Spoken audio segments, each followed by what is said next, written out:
Hey, everybody. Welcome to Modern Ops Unfiltered with Amy and Michael.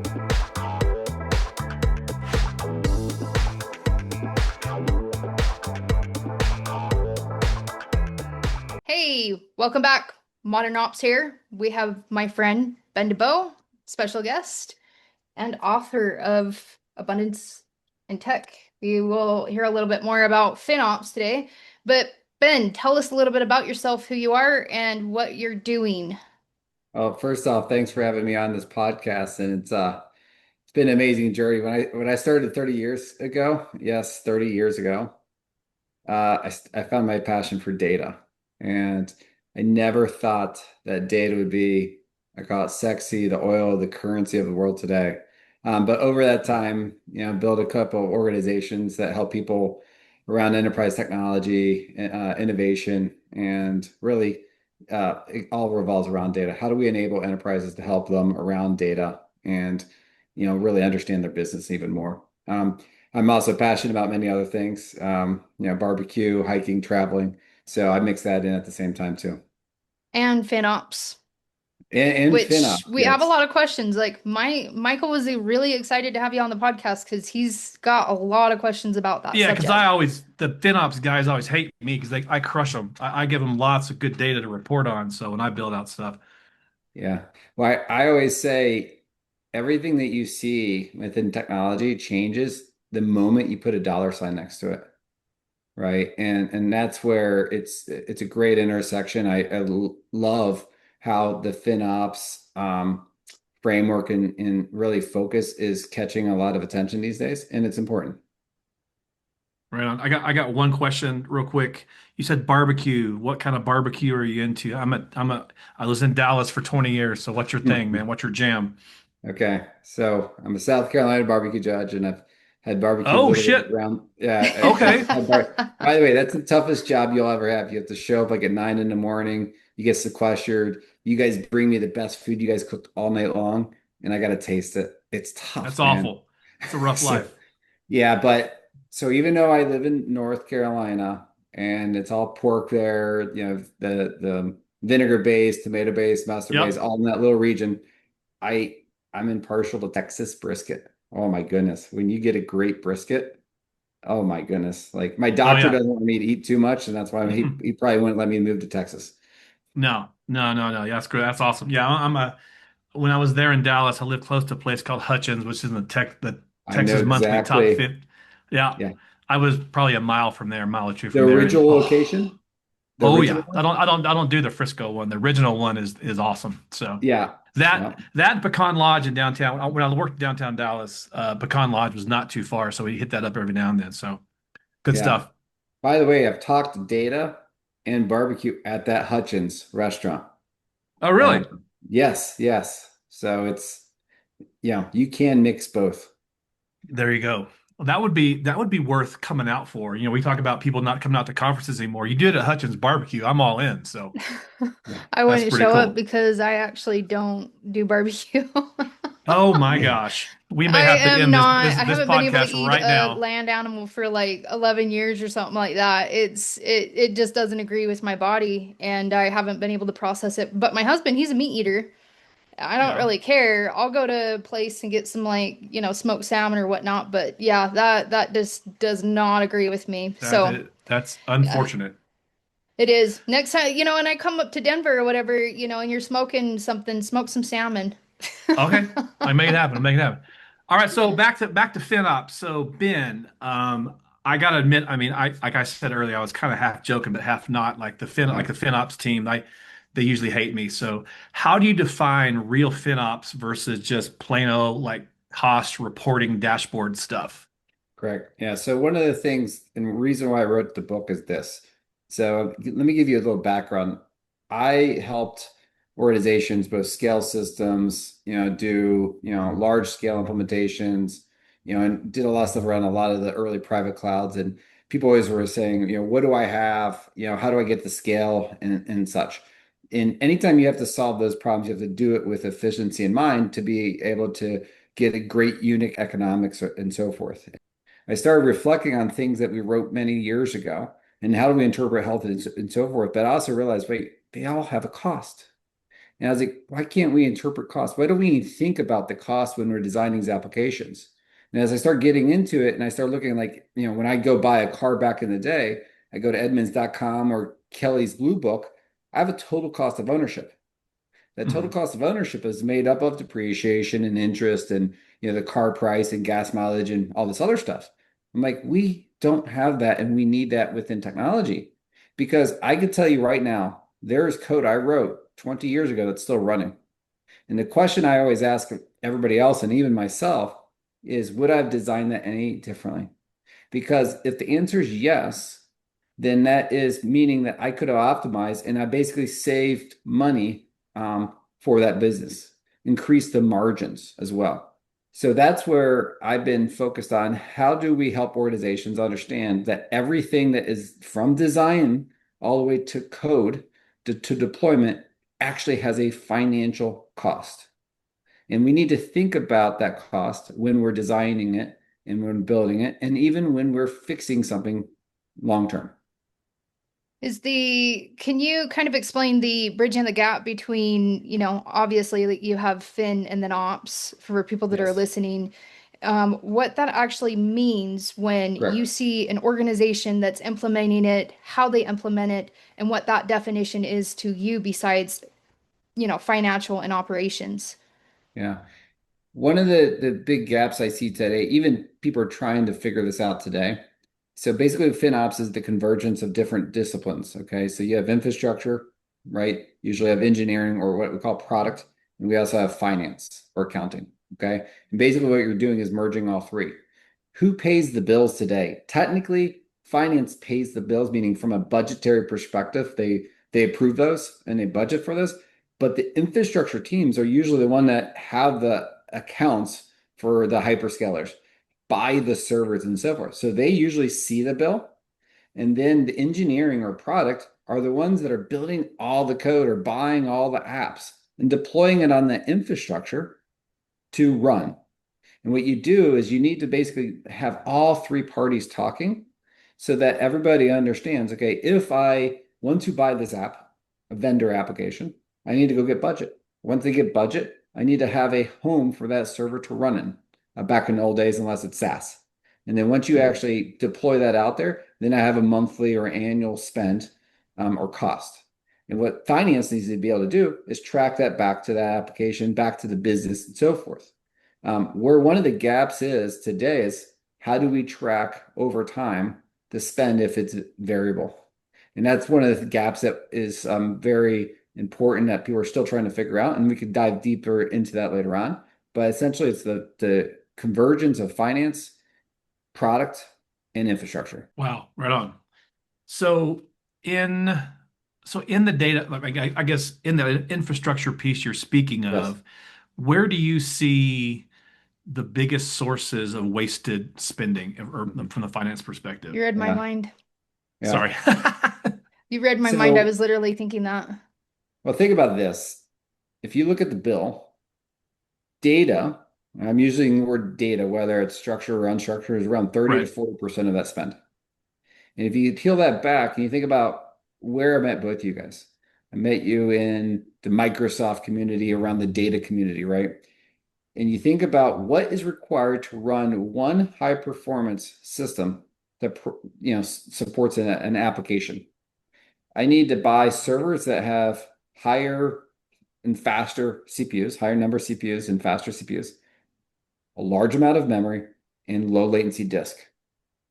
So that means that car that I'm buying, the server, is going to be more expensive. And then what Yeah. Microsoft does is they are going to charge you $7,000 or $16,000 for every two CPUs that are in that box. So if you have a 32-way box, I'm dividing that by two, and I actually have a large cost, plus my annual hosting cost for that big premium server. And when you think about what that cost is, it added up very quickly with that licensing because Oracle's $50,000 a CPU. Yeah. So that's where that 30 to 40% of that spend is just data. And that's where we have a great opportunity to start to make some change to the spend and start to really optimize that environment as well at the same time. That's crazy. When you said 50,000 CPU, I was like, whoa, like Yeah, that Oracle's a is, different animal. Oracle's Yes. It's yeah. very good. It's a very mature platform that has great enterprise functionality. But guess what? There is a cost of ownership for that decision. So if you pick Postgres versus SQL versus Oracle, the TCO of what you're going to pay for licensing is dramatically different between all three of those platforms, Yeah. right? One interesting thing that I've noticed when it comes to the cost, which the reason why I know Ben quite well is because I was working for this company and they were spending a lot of money every year on AWS. And what ended up happening, I got to make sure that's not on call, guys. So we're good. But anyway, we kept on seeing that the AWS bill kept on going up and up and up and up. And we had Ben's product, which is Wisdom. You might know as this fortified wisdom. And we had that product. And we also had it with Century One, which I want to kind of convey. You have FinOps and you have performance. They're two different things. So we did have SQL Sentry, and because SQL Sentry was our performance tuning tool that would show the metrics, but we also had Wisdom Fortified, and it was based on cost optimization and things like that, right? Well, it was funny because we had a release and our AWS bill kept on going up and up and up, and we couldn't figure out what was going on. We obviously knew that we were spending more money, but we didn't know why. Well, for like a year, I kept on saying that there was something wrong with this dashboard and I couldn't prove it. And it was just a dashboard that everything and every client used across all of the infrastructure. And as soon as I looked on that Wisdom Fortified, it was literally three numbers. Three numbers on a dashboard that doctors were looking at that cost $1.3 million a year.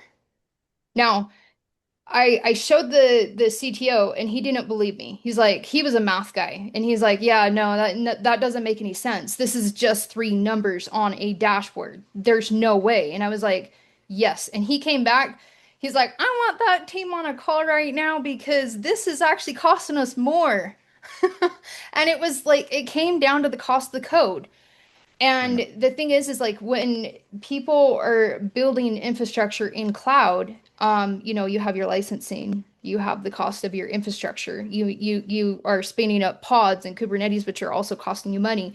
You're paying for whatever you're using for ingestion or out ingestion, whatever the case is. A lot of people don't understand that one piece of code that you run and how often you run it is also going to contribute to that baseline on your server. And so I think that that's like a big thing for me when I'm looking at FinOps is I'm looking at what are you doing? Do you really need it? Is that data that you need? And then also, is there anything that you can to cut down on the amount of times that that was running? Long story short, they ended up caching it because they didn't need the three numbers in real time every single time. But you can imagine looking at from that point of view, $1 million a year, it gets pretty expensive in the cloud just for three numbers on a dashboard that don't even need to be in real time. But that's how I know Ben, and it was funny because when I like literally got on a call with him and his team, and I was like, this doesn't make any sense, and they're like, no, this does make sense. What Because you're you had seeing is 6,000 real. copies of that same piece of code running across Yep. 250 large AWS instances. So that's where I call it optimizing the enterprise. Because the same things, data's an average 22 copies across your enterprise. If you have a SaaS solution like Amy had at her place, if you had 6,000 clients, you have 6,000 pieces of that code, and that's just in production. So if you have non-production, a like for like, maybe in UAT or something like that, that adds to that 6,000 number. And when you tune that one piece of code, that one piece of code actually has a total cost of ownership at the enterprise level. So in what Amy's talking about is something where the FinOps is just now getting to, and that's what I call workload optimization. The FinOps framework has really been focused on the container, the devices, meaning the server, or the device, meaning storage. What we've been focused on, and this is what drives the actual cost of what size server you need, what size storage you need. It's the code, the data, and the process. So what Amy's talking about, she optimized the code, which is ultimately drove down the resources in the server, which allowed her to consolidate and collapse those servers even more than just right sizing them with waste. So, Hmm. so coming at that from a different angle, I was doing a consulting gig right before I came here to Visio, and they had a new director come in, and he basically said, "We are downsizing everything." They Yeah. were on a big, huge cost optimization. He didn't even look at any of the infrastructure. We're just going to cut it in half. So, have you seen cost optimization like hurt performance when they kind of come in with a big stick and just start wiping everything out? So you heard, so one of the things that I always look at, especially when I was designing any type of data service offering at organizations. It's something that we call tiers of service or levels of service, okay? Because not everybody should be treated the same. If I have a tier one offering, which are usually the most important critical apps that need to scale up and out, okay? So I'm going to offer some really solid high availability options, maybe local readable secondaries, 100% reserve capacity on my DR sites, right? Then I have UAT, Prod, QA, and everything else. Those tier one apps are going to have a higher cost to provide that service out to those apps. But then you go down to tier two, you take away some of those pieces of functionality and go down to tier three and then non-prod. So assuming that you know the SLAs, you can come in and actually basically all non-prod should be about this big, in my opinion. And the reason is, what is the goal of non-prod besides TPT or performance testing? It's functional. Okay. Just make sure it Right. runs and I get the same answer that I expect back from that query or from that code or that process. Now, Have do those you be as consider small as QA? Do possible. you, do you consider QA non-prod? Yes. Unless you're Okay. doing any type of performance level Load testing. test. Okay. Yeah. And that's in TPT or UAT usually. Those environments can be as small as possible because the goal is this. Everything has a cost. And whenever you get an app owner and they say, hey, what size server do you want? And the infrastructure usually goes, they don't know anything about app code. And apps don't know anything about CPUs and memory. And the infrastructure go, well, I have three sizes. Do you want? You want it 8, 12, or 16? Michael, what are you going to answer? I'm gonna have 16, baby. Yeah, because we are all wired to have more horsepower, more CPUs, more memory, more storage, the fastest thing out Yep. there. Because Yep. I want to de-risk what I just built.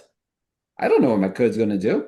So that's one of the challenging things is us as humans are going to pick the bigger, faster resource.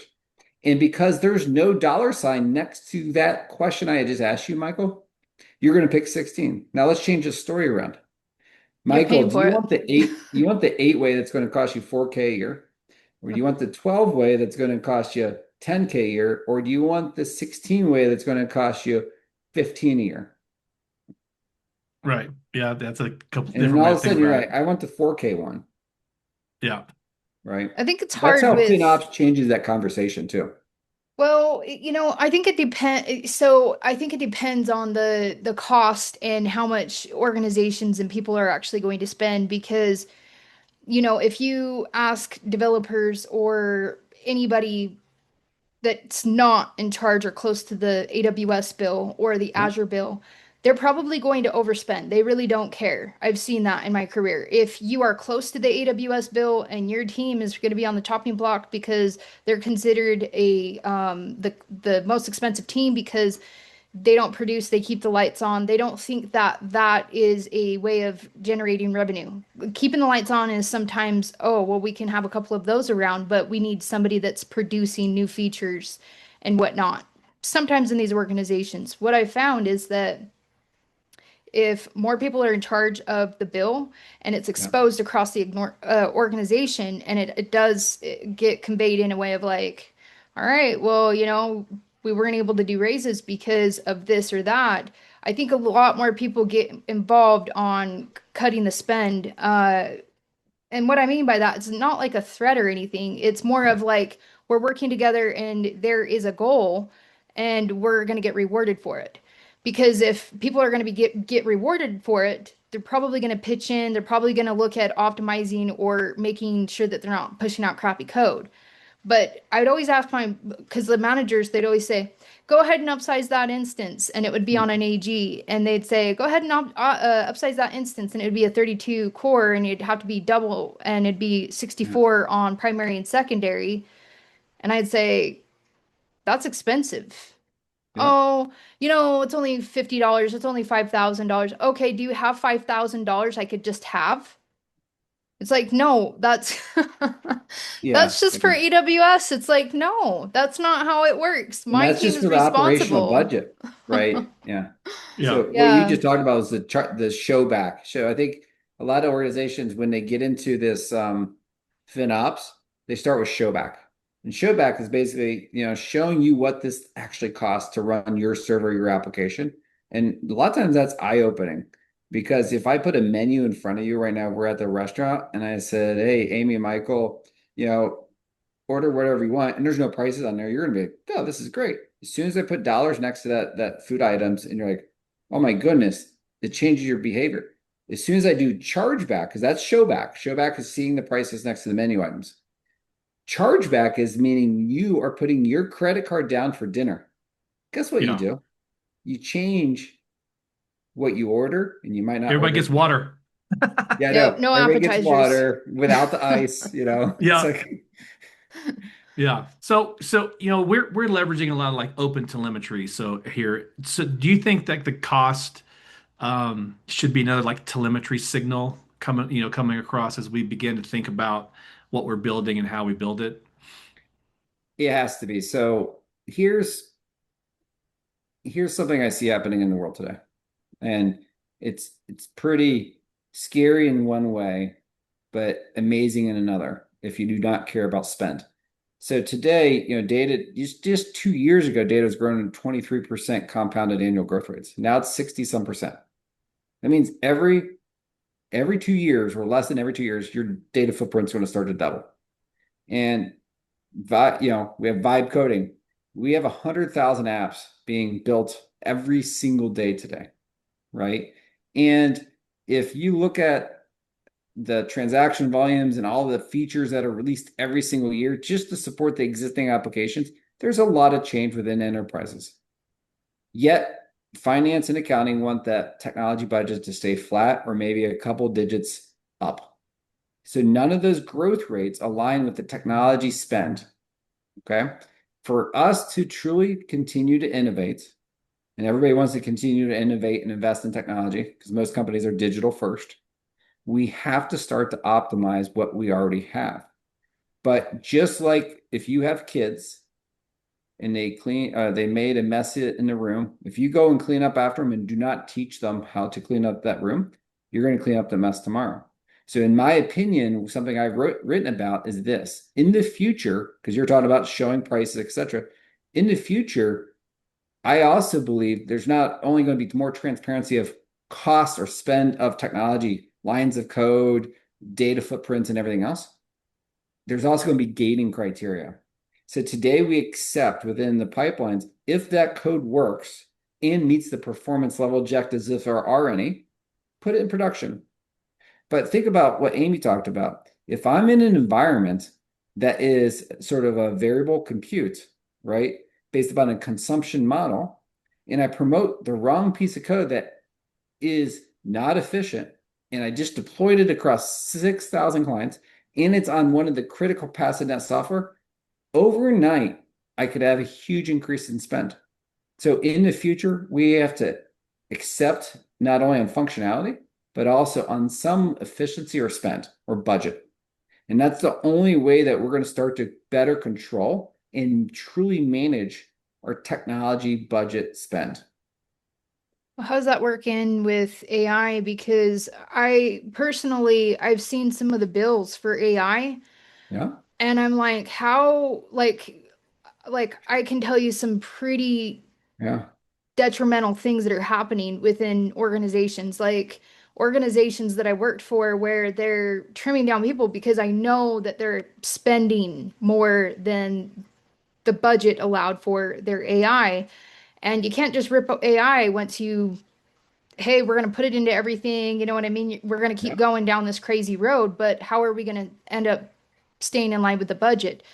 What are Yeah. you seeing from your perspective being in FinOps in your company? Like, are you seeing that companies are spending way more money on AI? Like, how do you think that's going to contribute to FinOps and like the cost of it and Yeah. how people can actually control that?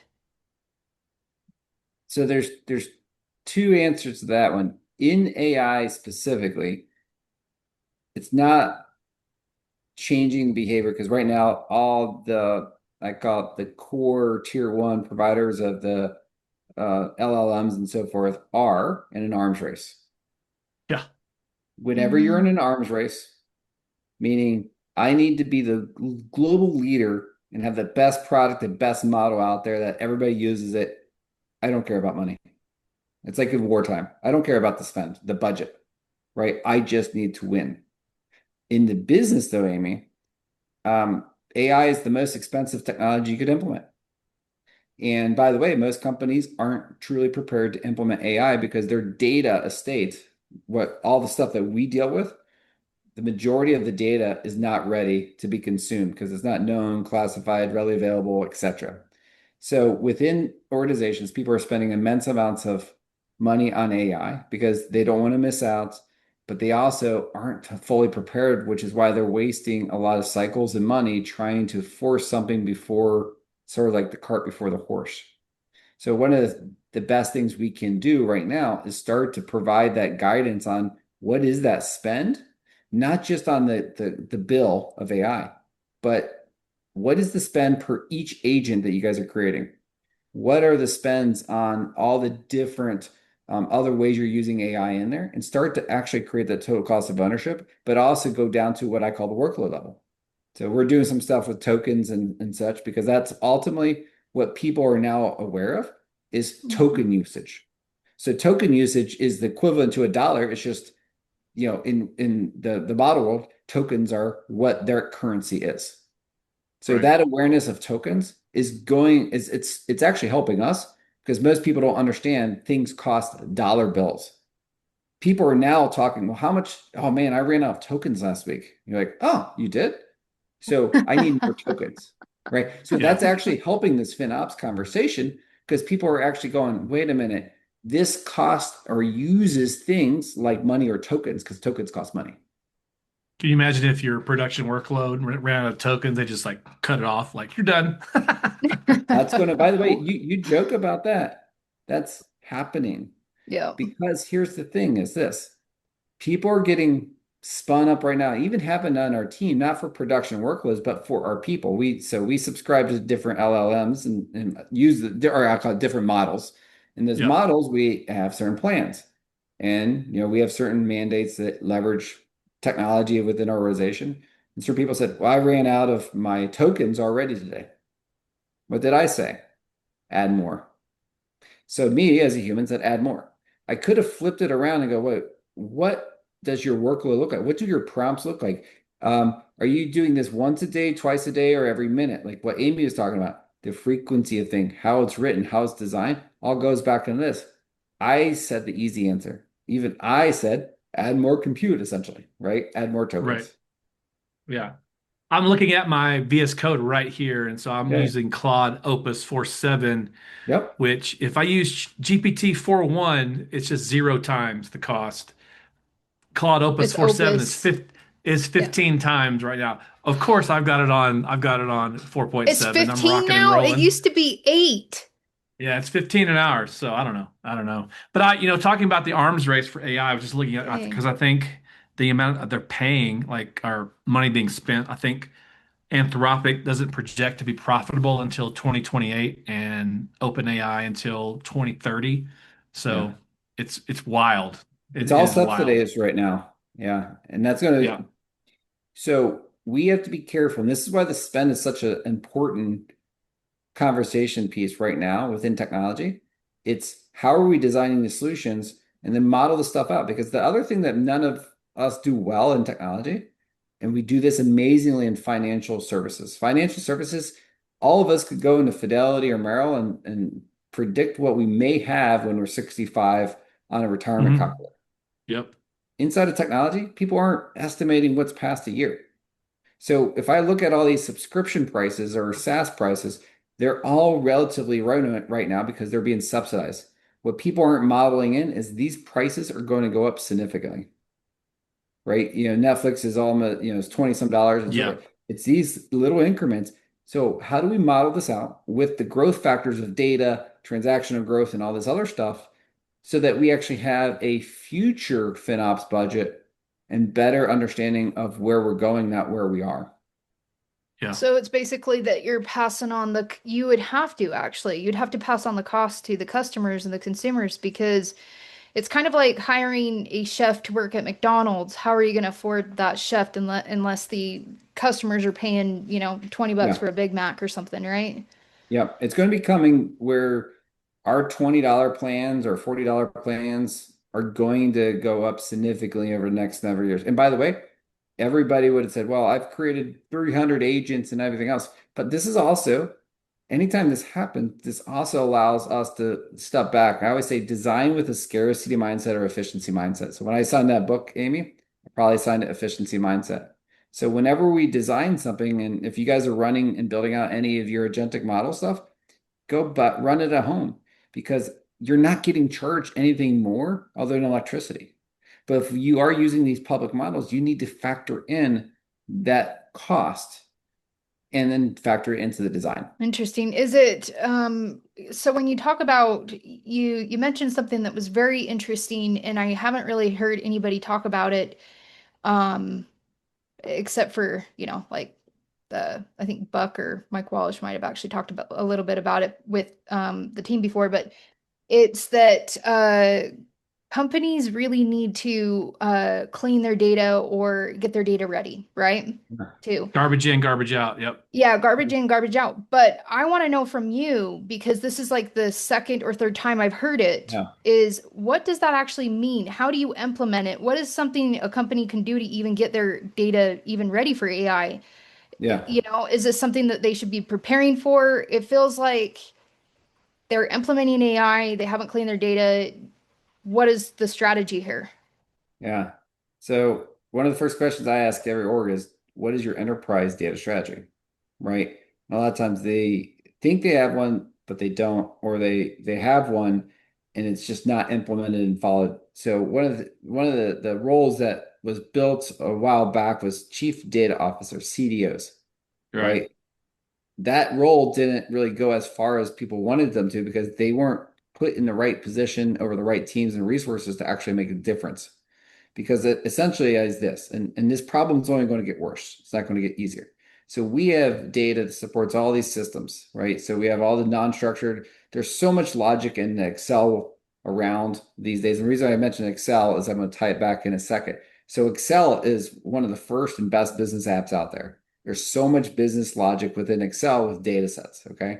Then you have all these relational databases that we've been dealing with. And now we have all these data lakes with, Snowbricks and Fabric. Now have data across all those. And then that an average organization has 200 different SaaS apps.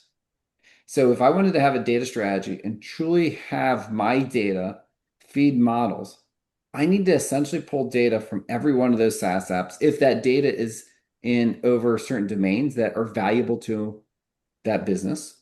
And then I also need to have that great data strategy inside to, what is my data analytics strategy? And then once I understand all those data elements, and by the way, most people don't even and cannot even agree on what that data means, like in the classic data warehousing projects. So that Yeah. data is not readily accessible. People aren't pulling it back. It's not understood. It's not clean. And these are the challenges that you have today. Now, add in something I said earlier today. We are coding, everybody's creating agents and everybody's creating apps. And a lot of these are simple apps, but other ones are going to take off just like we did before with a line of business app that became an enterprise app. If I have 100,000 app being created, that means we have, hundreds of thousands or millions of apps that are going to be created. We're going to have islands of data everywhere. So instead of Excel or Microsoft Access that has, data and some type of a business logic in it, I'm gonna have these apps. So those 200 apps, every organization is gonna have 1,000 apps. And that's for a smaller company. How are we going to get all that data into a central data store so that these agentic models can actually be fed that data to train on those models? So these are some of the technology challenges that we have to design into the organization because people love creating, people hate getting rid of data, and us not purging data is also hurting us because there's a lot of data that has zero value, right? Do I Right. need that I send an email back 26 years ago? I have organizations that have that data. It's useless, but they won't get rid of it just because it might be valuable or it's risky. So this Yeah. is the reality that we have today. It's kind of I feel like the old school ETL developer is valuable now again because you need to figure out a way to actually cleanse the data so it can be used, And now we got Yeah. ETL, ELT, and there's all these, fancy data Yeah. engineering terms now these days, but it seems like the same principles still apply. It does. I mean, when you look at the data, and some people are going to say, well, it's going to be amazing. AI is going to fix everything. Okay. So, what is the cost of running an AI query across a, a set of data or data set to say, is this data clean or not? Versus a relational query that has the right logic in there to do that same thing. There's a cost difference between those two, and they will probably yield the same outcome, right? But then you got to go do that against every object. So when we go and solve that problem, whether or not it's role one, two, three, or technology, we also need to think about the cost of how do we do that. Yep, it's almost like it's crazy because I see this quite a bit in technology, especially when new features are being implemented. It cost never comes up in the beginning. So it should definitely be thought of in the very beginning. And the reason Yeah, why I say that is because I've seen disaster recovery solutions fail because you spent your engineers are making over six figures and your operations people and everything and they're building out this DR and then you find out it's going to be, a million, 5 million a year and then you're like, nope, nope, not going to do that. Well, you just wasted all of the money that you spent paying those people their salary and you didn't pull the project through, and you probably don't even have a DR now. But you know what? It was not money that was utilized, in my opinion. And so I feel like some of the factors that we have with the new features, it's a rat race. It's like, yeah, oh, we gotta implement AI because it's the new hot thing, but nobody's actually doing the math. yeah. Here's a story I tell because we're missing the most important conversation we could have on the financial side of technology projects that are started today. So, Amy, you want to build an application, right? You have this amazing idea. And yes, it's easier because we do have agentic, right? So you have this idea, we go get a project charter, it gets approved by Michael. Michael says, Amy, this is an amazing idea. Here's a budget to I would build never it, say that. I would never say right? that. I know. Yeah, here's two Sorry. tokens. Go have Sorry. fun in the arcade, right? Yeah, yeah, yeah. Yeah, and I do remember when we go to arcade, you actually put quarters in the machine and you win Oh those little yeah. tickets, right? Those were the days. Hmm. Um, Yeah. but when you go build a project today, you get a budget. First thing with a budget, you go build a team, and that team, who you pick on the team, starts to determine the cost of that app. We never think about it. We want to go get the whoever developers are. Sometimes you're offshoring or onshoring. When you pick that team, then the next thing that determines the cost is what's your architecture? Whether it's .NET, whether it's Java, whether it's Python, whatever. Those things, which platform? Is it going to be an open source or is it Oracle or is it SQL or is it DB2? All those things start to refine and start to, mold what that cost is. So you build that app. Amy, you just tested it, deployed it, wildly successful. Amy, you give Michael a high five. You're like, wow, this is awesome. Do you know that we think we're successful because we're on time, on budget, and app works? What didn't we do? We didn't budget for the cost over time. So Mhm.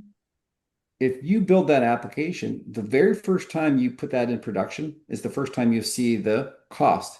So whether or not it's three web servers and a database server and your cost is $1,000 or is it $10,000? I've seen other apps that are deployed and they think it's going to be 10, but it's $100,000. I've seen people migrate from on-prem to GCP and they go from 100 web servers to 1,000, 10x their cost. They didn't budget for that. So what we also need to do whenever we fund projects, we need to set an operational budget, meaning what is the budget that I need to build for?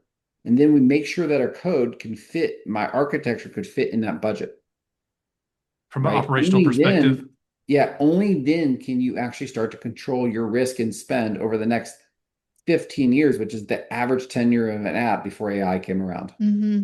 Wow. Seems like it's like rarely ever, the cost is rarely ever thought of when it comes to all of those things. I will tell you right now, in grad school, I actually did have it was like a leadership course, and I had to design the whole thing that you're talking about, where I had to design a product and I was all excited because I thought, man, this could work out in real life, you know? Yes. And anyway, I was like, okay, this is how much it's going to cost. This is how much it's going to do, you know, how much I'm going to make and everything. And then it got to paying the people. Okay, I need to have a QA to test it. I need to have operations, a product person, marketing. I was like trimming the salary on every single person. I mean, those QAs were only making like 40,000 by the time I was done. I was like, I can't run a business on this kind of budget. This is crazy. Like, you're only, you know, at that point, I was like, I do not know how these corporations do it unless they have a really good product and they can actually make their money back. Yeah. And most people do exactly what you do, Amy. We have people costs in Excel. We have server costs in Excel. We have licensing costs in Excel. What's the one line item that I can't do cost accounting on? The code, the architect, the technology running in the server. Me as an accountant, I could go do cost accounting and healthcare, construction. I know the cost of a nail in your house, but I don't know the cost of that code. I don't know the cost of that one row of data that you decided to store for 20 years. And Right. that's where once you know that, that's where, Amy, when you build that app, if you have that transparency, that cost allocation down, it's not about the people cost because the people cost, once you build it, it's support and some quality assurance. That technology cost is where you could start to make a big difference long term, Mm-hmm. especially Yep. if your app is very successful, right? Yeah. Are you seeing, so when you have customers using Wisdom, are Yeah. you seeing, is it mainly, I've never used the tool, so is Yes. it mainly for cloud costs, or do you see people, customers come in like, oh crap, I didn't realize our cloud costs so much, so now they're moving back to on-prem, Yeah. or have you seen anything like behavior like that? Yeah. So the benefit of wisdom is this. So, we provide all the performance and monitoring alerting because essentially people don't have budgets for, I call it FinOps for data. They're starting to get to that. But essentially it's a performance and observability right now with a FinOps on top of that. And what that is allowing us to do is this. Day one, when you install the app, you get cost in there. What we're doing is taking cost estimates from either Azure or AWS and applying it down, what we call notional cost. Because once you see the cost next to your on-prem data, it allows you to start to get that benefit. If you have cloud, you see that cost. What it's doing though is allowing you to easily also see if you move this workload to the cloud, it costs this much in the cloud. So if you're an Hmm. on-premise and you want to do a what if analysis, you could do what if in our application. I wonder how many people actually, because so many people just, the cloud was such a buzzword for so Yes. long, and everybody just lifted and shifted, Yep. thinking performance would get better. And I mean, I guess that's why I always had a job, because that when they went to the cloud, things could go sideways really quick. Yeah. Yeah. There's a stat that I found out building wisdom, and basically, 1% of your code base equals over 90% of your cost. And Wow. that Really? is an insane statistic. That means whenever you go to, if you have a high cost app, whether it's on-prem or cloud, because they both cost money, right? It's most people think I have to refactor this whole app to make it better. No, you only have to usually tune or refactor less than 1% of the code to make a huge difference on what we call capacity or performance or cost, because they're all three directly related. right? We said a stat one more. You said one. Say that one more time. What 1% of your code base equals over 90% of the cost, the financial cost, or resource utilization. It's because you Right. think about an app, like most people come in, I'll call it on the login page and they're in some core areas of the app. We have some feature bloat in most apps. So the majority of the features are never used at high volume. The majority of people are in, like if I'm in TurboTax, I'm in one area. If I'm in QuickBooks, I'm in one area. If I'm in a health cap, I'm in one area. Those one areas equals about 1% of the code base, which equals the majority of the cost. Damn. Yes. Never thought of So that. you don't have to fix a lot to basically make a big Right. difference. If you're a consultant, that's where wisdom puts, and that's how Amy, how many lines of code do you think were in your old app? Millions, probably, right? Oh, yeah. Well, the funny thing is that I have seen reduction in cloud costs just by changing one line of code. I'm not even Yeah. kidding you. That's your 1%. Yeah, it's literally like I've seen servers go from 95% CPU to all the way down to 20% from an index change and simplifying a where clause or making it so that you don't have, because people like to put functions and UDF type weird stuff in their SQL code that just doesn't perform well. Unchargeable queries, things like that. And you could see CPU drop instantly. Yeah. I've actually seen one line of code have a 128 core instance go down to, I'm not even kidding you, a 32 core instance and times two because it was on an AG. Yeah. I've seen that in my Yeah. career. I've seen some really crazy stuff like where even just simple things implementing, caching or Getting yeah, your data types right. yeah, data types, the implicit conversions, people that write Every one of EF. these is a great, like what we're doing. We're all technical geeks, right? As Hmm. soon as I say implicit conversion, all of us know exactly what and why I shouldn't do implicit conversions, right? For data types.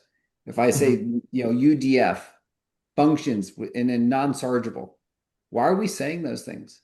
Because they use more compute or more IO or more mem, We got more a money. question for you, actually. Because we Yes. get questions from people in YouTube and I keep on forgetting to bring them up on the podcast. Somebody asked how you pronounce Varkar. Is it Varkar? How do you I pronounce it? I do it Varkar. Is it I'm a Varkar? Varkar guy. I'm a Varkar. Yeah. Have Yeah. you Totally heard it Varkar. pronounced something different? Or there's Doesn't Brent say Varchar. Varchar? I think Yeah, is Yeah. it Brent says Varchar? Varchar. Varkar? Okay, so everybody says Varkar, right? Right. I think so. I mean, it sort of reminds me of a barbecue thing because, it's like charbroil. But, Yeah. yeah. Yeah, Char and then Varkar. And then another question, is it data or data? Oh, wow. I think that depends on what part of the country you're from. I'm a Yeah, yeah. data guy, not a data guy. I know. I know. Yeah. It's like I regional say, barbecue. It's regional barbecue, man, for all these pronunciations. so I'm going to answer data because I do this. I have a hat that says, "Who's your data?" Because I don't want to say, "Who's your data?" Right? And it's like, and by the way, I'm getting some other ones made like sugar data and some other ones. So if you guys want one, let me know. I'll That'd be definitely great. get you one of Yeah, those. Right? I totally love that. I'd love to wear it. I wear FinOps stuff all the time, especially from Wisdom. I drink out of cups and mugs and all kinds of stuff. And Yeah, yeah. yeah, One of the things we haven't talked about, I want to highlight also is this. As most of us are consultants or most of us are data engineers within organizations, how do we show our value? And so when Amy optimized that piece of code, Amy could tell an amazing story that year. What she had the ability to do is to be able to say, hey, by the way, I tuned that query plus 50 other queries. And technically, if she had tracked the spend of every one of those 50 queries, at the end of the year, she could say, Troy, which was her CIO, I saved the organization this much money or avoided this much spend. And part of it is this, how do we show our value that we have? And if you overlay FinOps and use FinOps within your organization, everything you do, whether it's you take out a blocking chain, which has wait time, you optimize a piece of code, you delete some data, every one of those has a spend item touch attached to it. Track that. And all of a sudden, whether you're a consultant or internal engineer, now we get to show that we have a certain amount of value to the organization. And I It's think kind of that's I've like al- building a resume, though. yeah, what. I've always wanted. Yeah. We always joke, but I said I've always wanted to have a gig where my bonus is how much money I saved on cloud spend. Because I would be balling right now if that was true. If my bonus was solely on because I the other day, a few months ago, there were just 72 terabytes of backup sitting in S3 buckets that were like 3 years old that nobody was going to use. Oh, I was like, get rid of this, set the lifecycle management on the bucket. I was like, man, wish they could write me a check for how much I just saved them. So you're going to be able yep. to in the future, Michael, because that's one of the things I'm solving.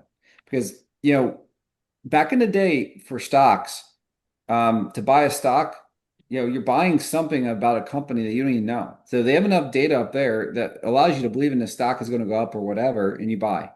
In technology today, we can't do what you just said because when you don't have that dollar amount, all that you're doing is saying, I saved you 72 terabytes of storage on this. Now tell me that same story. Let's assume a terabyte costs $1,000. Okay. Mhm. Tell me that same story right now in a FinOps manner. I If saved you, I saved you $72,000 on storage costs. and that's annually, right? So Is I So that it's always say annually or per month? I always say so multiply three everything years. by So three three. years of yeah, 3 years of that. Yep. Yeah. So that and then you add growth in there, 23% compounded growth. So all of a sudden you're saving them, about four or $500,000. Yeah. Right. And that's where we start because what you just did, you changed the course of the future because you made a decision today. Yeah. And then if you start to always talk about financials in your proposals, financials in your results, you could start to charge the value, right? And then that's where wisdom and other products like ours come into play because if you have the instrumentation and it looks official, it is official. Perception is Yeah. reality. Yes. It's kind of interesting too because I think that a lot of people get um wisdom like fortified and tooling mixed up with SQL Sentry. They're like, well, we're gonna go with SQL Sentry because of this, and the other. Well, there's a huge difference in my mind, and it's that if you're going out after the cost of your code, you're going by the metrics and how much that is going to cost you. It's a different beast. Yeah. Now, you know what I mean? Because it's going to be looking at plans versus looking at future costs, capacity planning. So I always kept them separate, but I kind of want to know what's your thought on it because it's your Yeah. tool, and I've always Yeah. wanted to ask you what your thoughts were. Is it a replacement for SQL Sentry? Is it a replacement for Redgate? Is it a Yeah. competitor? Like, how do you view your product? There's two ways I'm going to answer that one. One is it is complementary. So when you think about organizations, and most of them already have monitoring tools, right? Stack ours. The other key thing is this within wisdom, a lot of people do need that spend. They do need that chargeback, showback. They do need to figure out how to and what do I optimize first and be able to track that. So it's a FinOps tool. So that's a stack. Where people are using us because we actually have built better and more modern alerting and performance metrics and some of the other things because we're built in the last 5 years and we're always innovating. So we actually now are better or ahead in a lot of areas than other tools. But there's other areas that we're still never going to be because we're not going to capture everything every 15 seconds because we don't need to do our main purpose, which is optimization. So what we do is we say stack, keep like 5 or 10 instances of the other product for your tier one servers. Every other server, including those tier ones, will get a license of wisdom. Because what you're doing is, unless your systems are always broken, wisdom supports and allows you to see your enterprise and start to manage and optimize your enterprise. So it's usually a stack scenario. That makes Interesting. sense. Yeah. Do you see sometimes have you seen customers have a spike in cost that is a predictor of about to be an outage or incident or degraded performance? Yeah. So uh, cost is usually directly correlated to compute because compute is how we calculate cost. So yes, when you look at, I was just looking at on with another client that just signed today actually, and they're like this, and then all of a sudden it literally jumped up over a couple 100% underutilization, right? And they also had an outage. So I could look at it through a financial lens and go, wow, their costs went up if they were running like I call it the utility bill, right? I'm using more electricity. Or I just look at it from a resource. Yes, their resources went up. So it's directly correlated. That's Wow. interesting. Makes me wonder, one thing I think that businesses don't really calculate in when they're contributing all the financial aspects and cost is if your application is down, how Yeah. much money are you actually paying out of credits? Yeah, it's the whole downtime calculator. One of the things that we're doing is we're creating a lot of what we call planners to tell these stories. Whether, so Amy, you mentioned HADR. When I design an amazing architecture with, two AG replicas locally, two remotely, one readable locally, and then I want to deploy that out to a large environment, what's my cost? No, no, it just looks like an amazing Visio. So I just give you a Visio, everybody approves it. I could give you the cost of what that would be in your environment. And that's like, how do we start to get some calculators or planners so people could actually understand this cost? Because today those don't exist, but we're building those so that It feels everybody, like the hyperscalers make it so complicated to understand the cost. I It's like it's know, kind of obfuscated, so nobody really knows. So they do not want you to optimize the code, the data or processes, because that reduces their spend, which or consumption, which is ultimately what they get I got rewarded on what both in Wall Street and also internally, they get bonused on consumption. To yeah. be a Microsoft Gold partner, I need to have year over year growth on consumption on my clients, a certain number of them, for me to even get my gold status renewed. And a lot of people want to optimize their workload, not just keep spending more. So that's where Wait. certain things just aren't aligned, in my opinion, on some of these programs. So so for gold status is about consumption?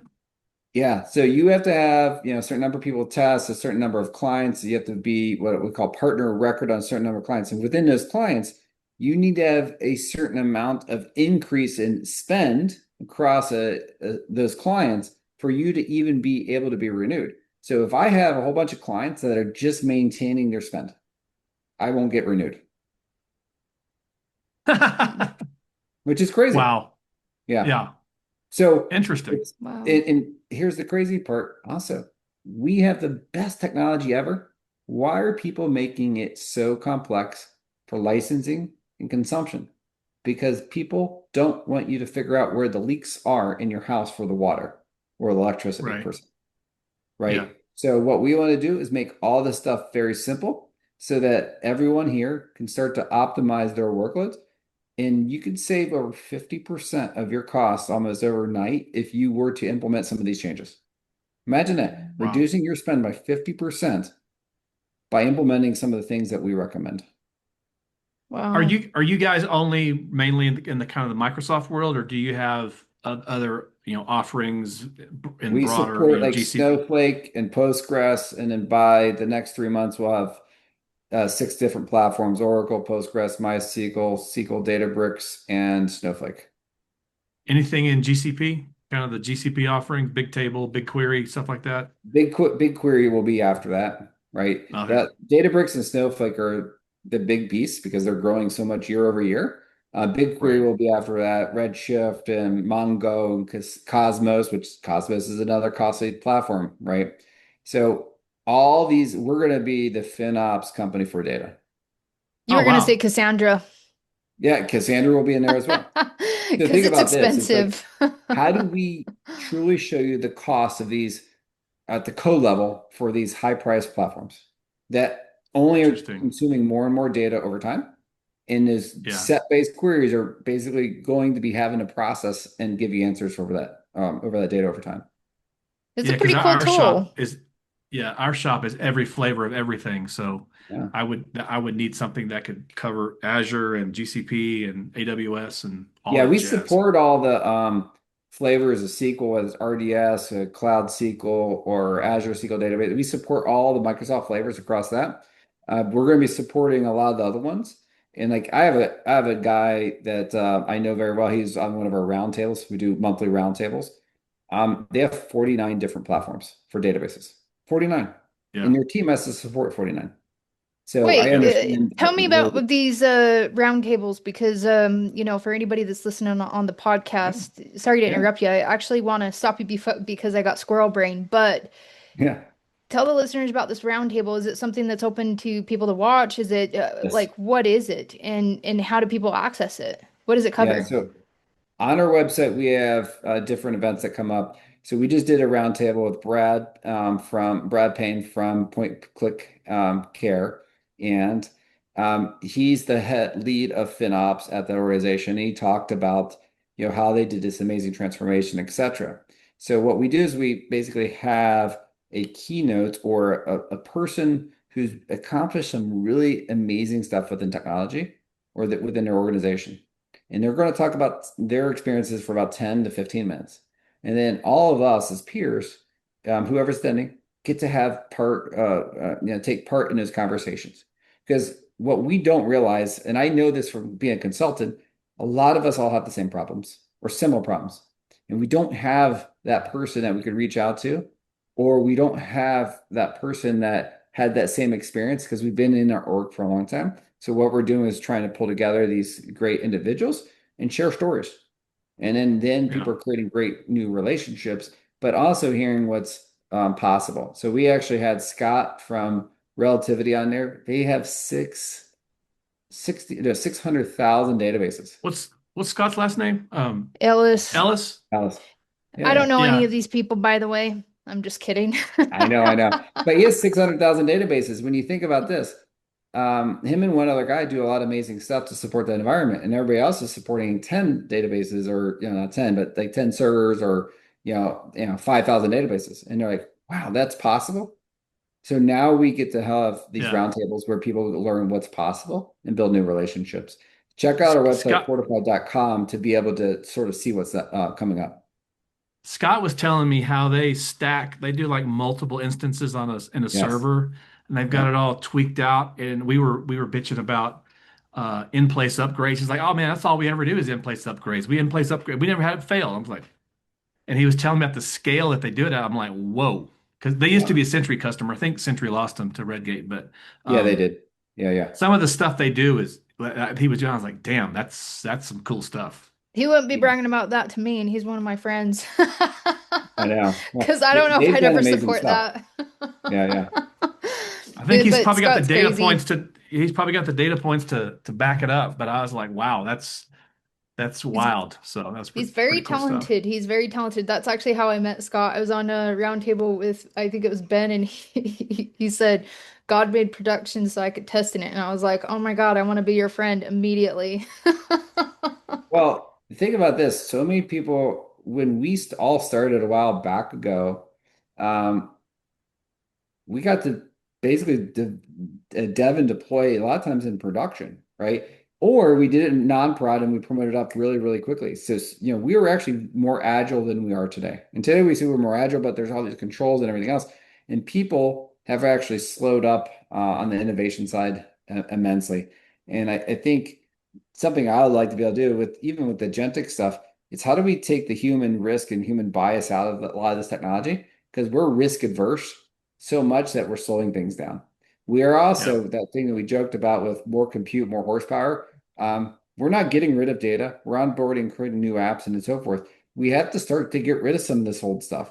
We have to decom some stuff, or else, because we're just data hoarders, and it's like, how do we start to truly leverage some of these agentic models to allow us to focus on things that are more valuable too? All right. Well, so Pretty we're cool. we're kind of running long on time here. We'll follow up with the one last question that we ask everybody. What's the one skill that everybody needs if you want to work in IT? What's the most important thing to you? If they want to come work at Fortified, what are you looking for? I'm going to say communication. The reason why I say communication is this. When you look at getting any answer is going to be a prompt away. Okay. How am I going to sell that to everybody on the call to get that person to either invest, allow me to make that change, allow me to implement the idea, to build a project, whatever it is? If I could communicate effectively to another human, then I'm going to be very, very strong and in a very good position. So communication. Right on, man. Everybody keeps answering the same answer. I guess Yeah. it's true. I guess it's true. We got to talk to people. What are you talking about, Yeah, man? I yeah, thought this was podcast of two agents, AI yeah, agents, right? yeah. Hey, one quick thing. Have you tried Meat Church? Have you watched Meat Church YouTube channel? No. Dude, Never heard of it. he's a barbecue guy out of Waxahachie, Texas. It's called Meat Church. He's got all these seasonings, dude. You got to go check it out if you're a Wow. barbecue judge. It is amazing. So anyway, I know. uh, By the way, if you ever want to help with client retention, smoke out something and then fly that to them, and they love it. And the funny that's thing is, next when you go level. through TSA, if I have this bottle of water in my bag and a slab of ribs, guess what they stop me for? This water. They don't care that you have bones in your bag, but they care that you have water in your bag. And I think that's crazy. That's So wild. That's wild. I know. All Well, right, definitely man. thanks for your time. I love chatting with you guys, and we It's got been to talk fun. about two of my favorite passions, technology and barbecue, right? Oh man. FinOps. Meatchurch.com. You got to check it out. Meatchurch.com. I'm telling you, it's good stuff. Yeah. And I'll say if you guys do, if you guys are looking for jobs, we're always looking for great people, fortifieddata.com. If you want to find out more about wisdom, fortified.com. And obviously my book's on Amazon, Audible, and so forth. It's called End of Abundance and Tech as well. Sweet. Good stuff. Hey, everybody. Welcome to Modern Ops Unfiltered with Amy and Michael.